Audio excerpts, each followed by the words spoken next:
그래서 6종 뭐 어떻게 투자해야 될까? 투자 유형별 매칭을 제가 한번 해 드릴게요. 안녕하세요. 존 버나드입니다. 자, 여러분 이번에 7월 14일 날 오늘 상장하는 신규 ETF 6종을 완전 한번 분석해 볼게요. 그래서 이번에 상장하는 ETF 특징이 뭐냐?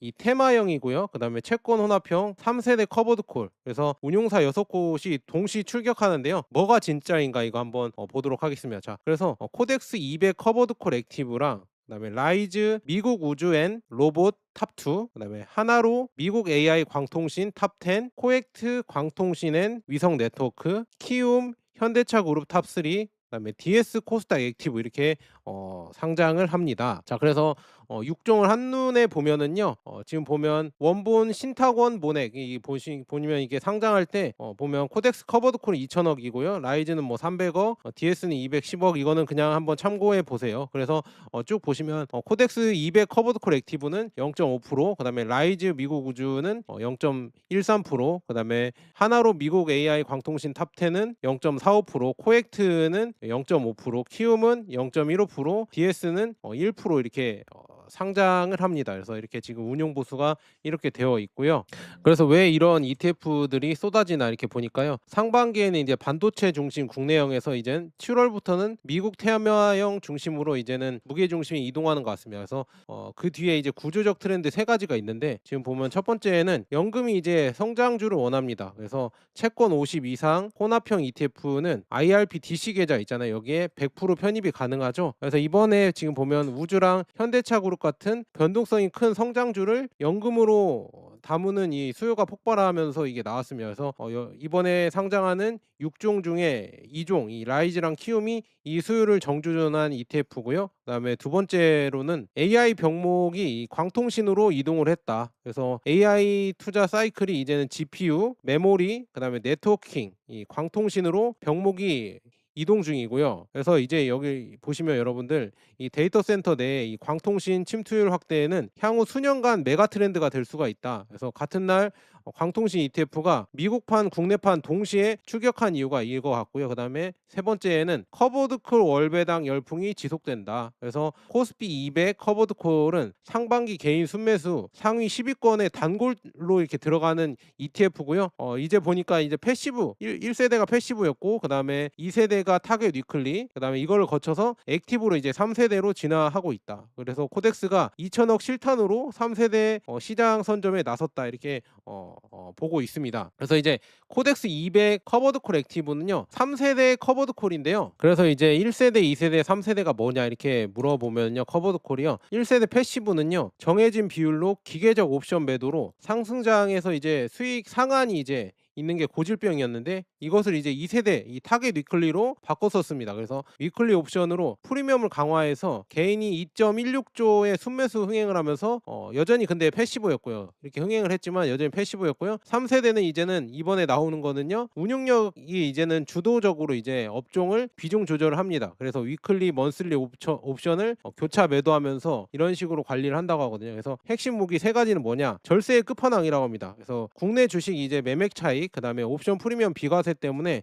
선행 상품 실측 보면은요 분배금이 3,623원 중에 과세 표준이 283원이라고 했다고 합니다. 그래서 약 7.8%만 과세가 됐다고 하고요. 그다음에 배당 콤보입니다. 그래서 이 상품은 월말 배당, 그다음에 월중 배당인 기존의 타겟 위클리와 함께 이렇게 만약에 갖고 있다고 하면은 월 2회 배당을 받을 수 있다. 그리고 주주환원 기업 플러스 AI 병목 테마 이 광통신 있잖아요. 이거 등 그다음에 코리아 프리미엄 수혜주로 집중을 하고 있다. 이런 무기가 있고요. 그런데 중요한 건 이제 선행 상품의 성적표와 리스크가 있거든요. 그래서 코덱스 200 타겟 위클리 커버드 콜이 연 배당률이 약 17%였다고 합니다. 그래서 월 평균 1.42% 배당을 받았습니다. 그래서 여기에 이제 액티브를 얹은 거거든요. 그래서 변동성이 커질수록 옵션 프리미엄이 올라가면서 분배금이 아마 올라갈 것이다. 단 이 급등장에선 이제 수익이 조금 막히는 거죠. 수익 상한이 있으면서 상승장에서는 일반 코스피 200 ETF보다 뒤처질 수가 있다. 이거는 여러분들이 알아두셔야 된다. 이렇게 말씀드리고요. 그 다음에는 뭐 라이즈에서 연금 저격수로 이 미국 우주엔 로봇 탑2 미국채 혼합 50 ETF가 상장을 했는데요.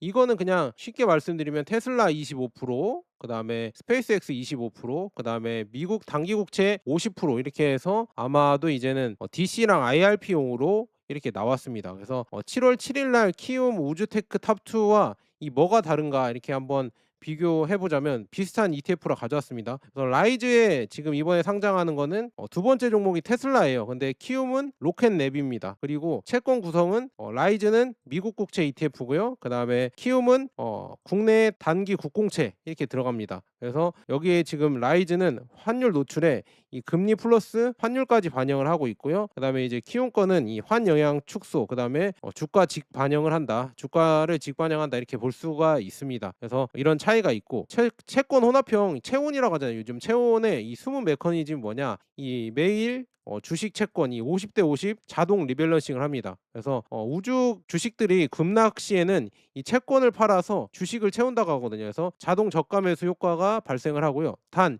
이 주식이 50%의 하락을 이 채권 수익만으로 전액 방어할 수는 없습니다. 그래서 이렇게 이거를 한 번씩 여러분들이 생각해 보시고요. 요즘은 진짜 채권 혼합이 TDF가 아니라 이렇게 채권 혼합으로 많이 나오는 것 같아요. 지금 이 안전자산 30% 담는 게 요즘은 채혼으로 많이 나온다 이렇게 말씀드리고요. 그다음에 하나로 미국 AI 광통신 탑10이 또 상장을 하잖아요. 이거는 전형적인 테마 ETF죠. 그래서 이게 뭐 편입 방식이 LLM이 종목을 고른다. 그래서 AI를 쓴다. 뭐 이런 얘기 같아요. 그래서 유니버스를 보면은 미국 상장, 그다음에 시총 10억 달러 이상, 그다음에 6개월 일 평균 거래 대금이 30만 달러 이상의 종목을 고르는데요. 그래서 광 부품, 트랜시버, 실리콘 포토닉스, 광섬유, 스위치 칩셋 등 키워드를 LLM 의미 분석으로 스크리닝을 하면서 어문 유사도가 이제 80% 플러스 시총이 20% 합산을 해서 상위 10종목을 선정한다고 합니다. 그래서 상위 두 종목이 각각 15%, 그다음에 나머지 점수 배분으로 종목 상한을 10%로 해서 연 4회 리밸런싱을 한다 이렇게 나와 있습니다. 그래서 선발주자인 코덱스 미국 AI 광통신 네트워크가 68% 올랐다고 합니다. 그래서 출시 후 지금 3개월 수익률이라고 하거든요. 이렇게 올랐거든요. 그래서 단 이 코이런트 22.5%, 루멘텀이 20.1%, 시에나가 19.0%, 이 상위 3종 종목의 60% 이상 몰빵 구조거든요. 그래서 이거는 이렇게 올라갔다 이렇게 볼 수 있고요. 하나로의 이 차별점과 리스크는 뭐냐? 10종목의 이 분산으로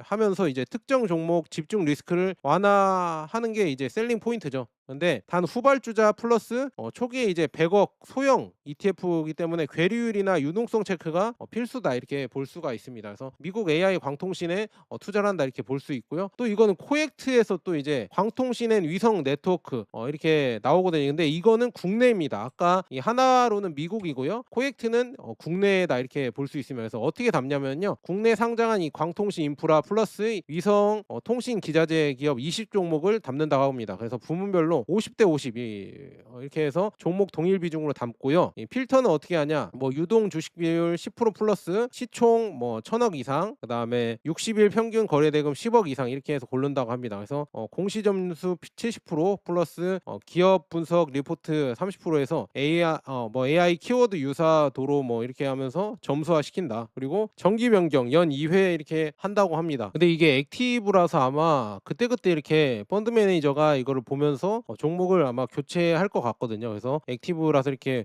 보고 있고요. 그래서 왜 주목해야 하냐? 국내 방산 그다음에 우주정부 투자 확대 플러스 스타링크 국내 서비스 확장 수혜를 받을 수가 있다. 그리고 국내 위성통신 수혜주에 접근하는 사실상 유일한 액티브 ETF 포지션이 되기 때문에 그래서 뭐 이런 장점이 있고요. 리스크는 뭐냐? 뭐 원본이 좀 신타 원본이 좀 낮다 80억으로 이거는 근데 그냥 저는 그렇게 굳이 막 많이 안 따지긴 하거든요. 그리고 국내 광통신엔 그다음에 위성 유니버스가 이 자체가 이 풀이 작을 수가 있기 때문에 이런 조금 리스크가 있다 이렇게 볼 수 있고요. 그다음에 이제 키움 현대차 그룹 탑3 채권 혼합 50입니다. 이거는 뭐 쉽죠.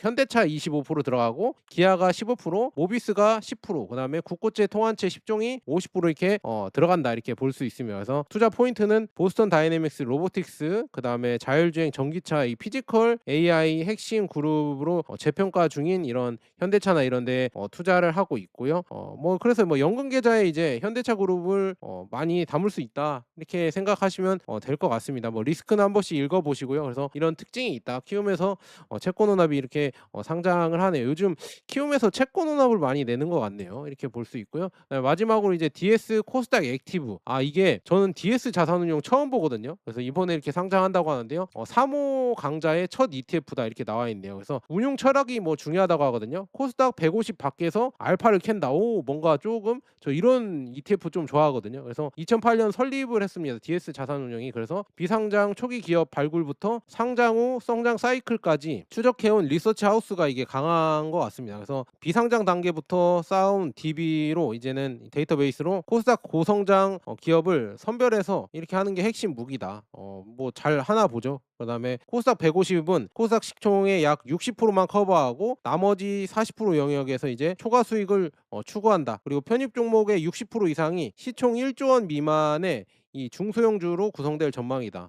이 하이 리스크, 하이 리턴 약간 전략 같거든요. 그래서 AI 기반 운용, 그다음에 분석 시스템, 그다음에 AI 일별 운용 리포트 등 이 투자자 소통 프로그램이 운영 예정이다. 이렇게 나와 있네요. 그래서 코스닥 액티브의 이 경쟁판이거든요. 3월에 상장한 이 코엑트랑 타임이 있어요. 코스닥 액티브가. 근데 코엑트는 상장 한 달 만에 이 포트폴리오 전면 재편하는 초반 부진을 했었고요. 그다음에 현재 이제 코엑트, 타임, 플러스, 원큐, 마이다스 이 5파전이 일어나고 있는데요. 최근 한 주 동안 이 마이다스가 19.2%로 1위를 하고 있습니다. 그래서 운용력의 역량과 포트폴리오 차별화가 이 성패를 가는 시장이다. 그러니까 코스닥이 진짜 워낙 변동성이 크기 때문에 이거는 여러분들이 잘 생각해 보셔라. 근데 중요한 게 이게 보수가 1%예요. 1%의 무게가 엄청 클 수가 있습니다. 왜냐 동종 패시브 0.1, 0.15에서 7배에서 10배거든요. 그래서 초과 성과를 못 내면 장기 수익률을 갉아먹는 구조이기 때문에, 근데 운용사 입장에서는 높은 보수를 성과로 만회하겠다 이렇게 얘기가 나오고 있어서 한번 뭐 여러분들이 기대하시면은 주목해봐도 좋지 않을까 이렇게 보고 있습니다.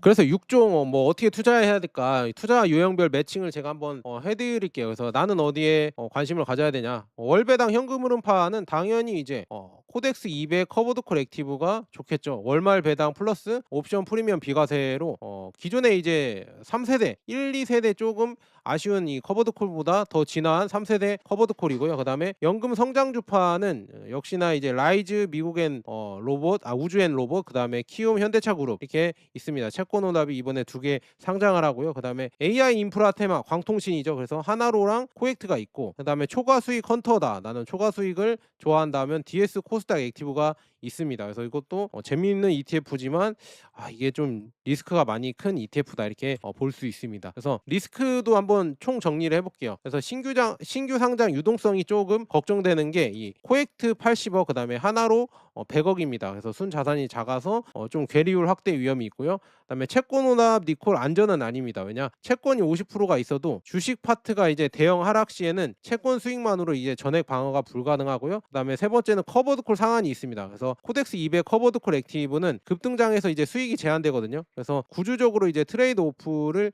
이해하고 진입을 해야 된다. 그리고 네 번째 액티브는 사람의 리스크다. 이 매니저 운용력의 리스크거든요. 그래서 DS, 코엑트, 코덱스 3종은 운용력의 판단에 의존하면서 이 매니저 교체, 그다음에 전략 오류가 성과에 직결된다. 이거는 조금 잘 고려해 보셔야 된다. 그리고 다섯 번째 고보수의 복리 효과. DS가 지금 연 1%의 그러니까 보수를 받는다고 하거든요. 패시브의 뭐 7배에서 10배라고 하는데 이게 과연 이 초과 성과가 나올지, 이게 안 나오고 또 이제 하락을 한다고 하면은 또 이제 이 보수까지도 1%라서 장기 잠식을 당할 수가 있거든요. 그래서 이거를 여러분들 잘 한번 따져 보셔라 이렇게 말씀드립니다.